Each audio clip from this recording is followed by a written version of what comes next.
ज्योतिर्मय media house सविनय सादर करत आहे श्री अरविंद आणि श्री माताजी यांच्या तत्वज्ञानावर आधारित एक चिंतन, पूर्णयोगाचे अंतरंग. नमस्कार. आज आपण एका खूप इंटरेस्टिंग विषयावर बोलणार आहोत, मानवी स्नेहसंबंध म्हणजे त्यांची टिकाऊपणाबद्दल. हो, आपण बघतो की अनेक नाती सुरुवातीला छान वाटतात पण टिकत नाहीत. बरोबर काही मात्र म्हणजे वर्षानुवर्ष टिकून राहतात. बरोबर. हे असं का होतं? तर यासाठी आपल्याकडे श्री अरविंद यांच्या मानवी स्नेहातील विश्वासार्हता यावरचे काही विचार आहेत. अगदी. चला तर मग जरा खोलवर जाऊन बघूया यात काय म्हटलंय. नक्कीच. श्री अरविंद मुख्यत्वे 3 प्रकारचे स्नेह सांगतात. कोणते? तामसिक, राजसिक आणि सात्विक. आणि म्हणजे त्यांची विश्वासार्हता कशावर अवलंबून असते हे पण ते स्पष्ट करतात. अच्छा. आणि खरी विश्वासार्हता कशात आहे यावर पण भर देतात. तर सुरुवात करूया पहिल्या प्रकाराने, तामसिक प्रेम.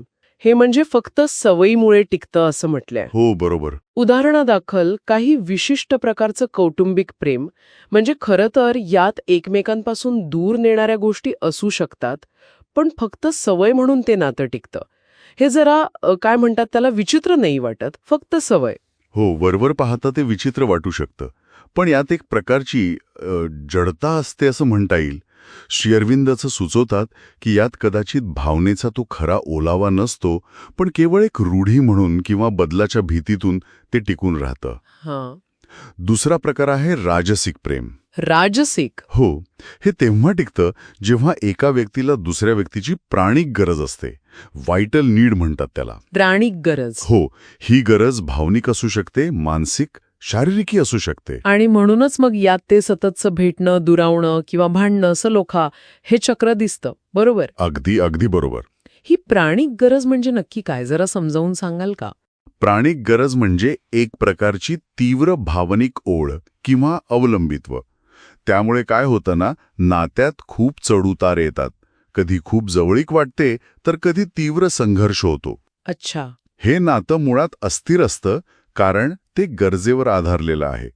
म्हणजे गरज पूर्ण झाली नाही की संघर्ष सुरू.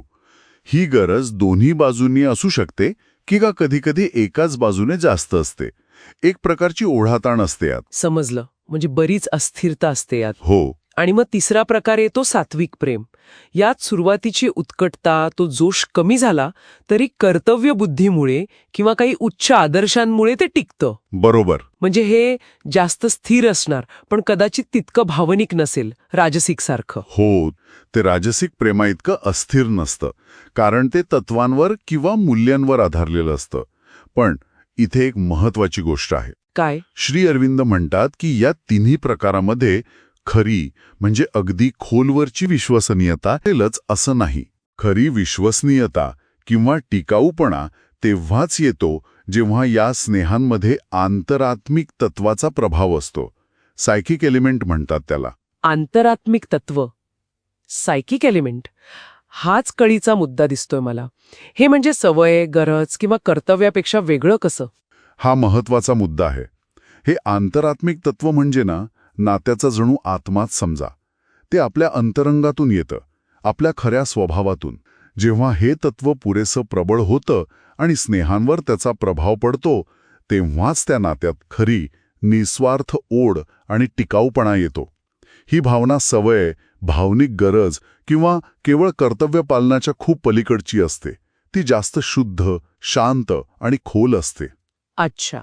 म्हणजे खरी विश्वसनीयता या खोल, अंतस्थ जाणीवेतून येते, सवय किंवा गरजेतून नाही.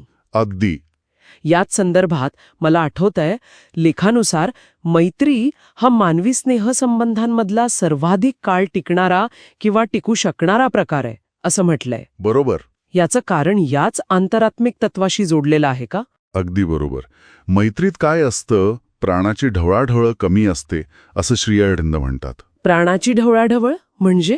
म्हणजे जी तीव्र भावनिक गरजांची ओढाताण असते ना, आणि त्यामुळे जी अस्थिरता येते, जी आपण राजसिक प्रेमात बघितली, हो, ती मैत्रीत तुलनेने खूप कमी असते. मैत्रीतही अहंकार असतो, पण त्याची ज्वाला अशी विध्वंसक नसते. ती शांत असते, ऊब आणि प्रकाश देणारी असते.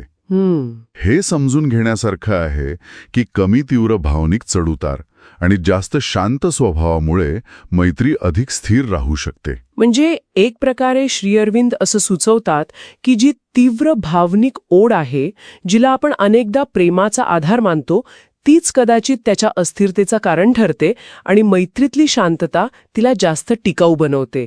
हे खूपच रंजक आहे. हो, पण याचबरोबर लेखक एक अत्यंत महत्वाची आणि थोडी कठोर वाटेल अशी गोष्ट सांगतात. कोणती? ते म्हणतात की अशी निस्वार्थी, प्रेमळ, निष्ठावान आणि विश्वासार्ह मैत्री ज्यात आंतरात्मिक तत्वाचा प्रभाव आहे, ती मैत्री अत्यंत दुर्मिळ आहे. इतकी दुर्मिळ की अनेकदा ती एक सुंदर कल्पना किंवा भ्रम आहे असं मानलं जातं. अगदी मोजक्या लोकांच्या नशिबात अशी मैत्री येते.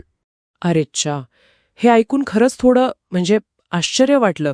आपण मैत्रीला किती सहजपणे गृहीत धरतो अनेकदा, पण अशी खोल, निस्वार्थ मैत्री खरंच किती जणांच्या आयुष्यात असते, विचार करायला लावणारी गोष्ट आहे ही. बरोबर.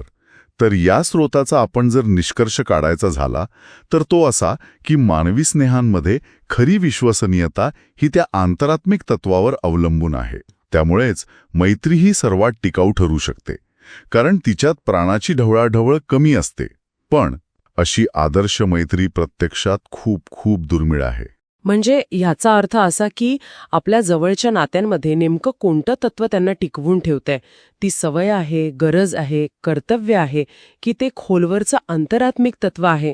हा प्रश्न नक्कीच विचार करायला लावतो.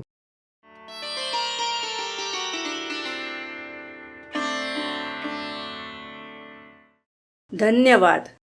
उद्या पुन्हा भेटूया आपल्या ऑरो मराठी चॅनलवर.